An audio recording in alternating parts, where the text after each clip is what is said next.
When planning a lesson in my learning theories, Shirley Grundy best represents my approach to planning a lesson, and it actually piggybacks on, or I shouldn't say piggybacks, it's influenced by the work of Paulo Freire, and she describes her principles of that underpin these elements as the main constituents are action or reflection. The action takes place in real world, not in hypothetical world. Learning operates in the world of interaction, social, and culture. Commitment assumes process of meaning making, which recognizes this meaning as a social construction.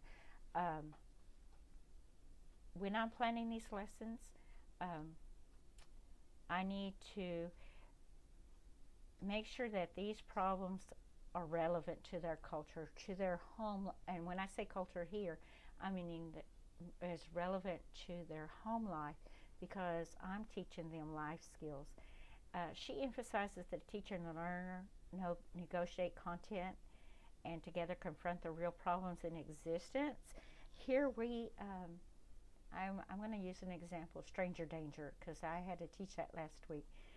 We had to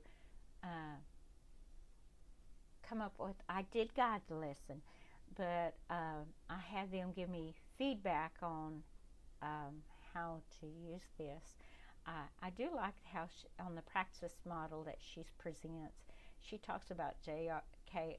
Rowling's Harry Potter series and how it pulls it up, and how after listening, one of the professors emphasizes the importance of practical subjects. Another one, our professor argues that the academics are more important, and we need to look at the principles and beliefs of the outcome of the experience. We need to discuss with all of the stakeholders on the learning goals. So when I'm taking this lesson and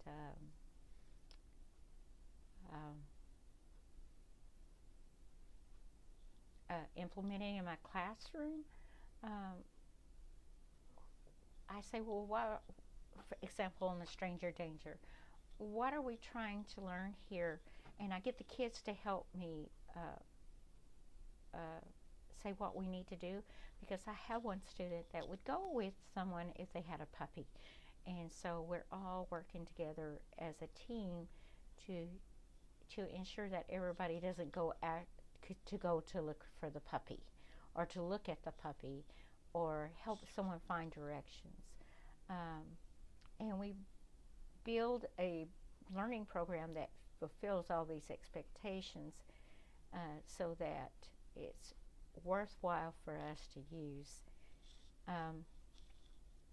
So in theory, in my classroom, it's based on the commitment to meet a wider need of our society. It relies on our social and cultural interaction, and it involves a negotiation between all stakeholders on the course of the content. That means my paras, I get their input. I don't think they realize that's what I'm doing, so I think I need to work on that a little more. The kids, they don't realize that I'm guiding the lesson per se, but they are helping to say what is important when we're doing that lesson.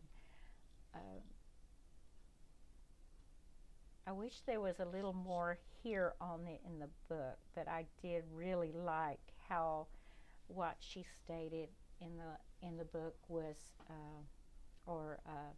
Mr. Bates stated it was important for learning philosophy.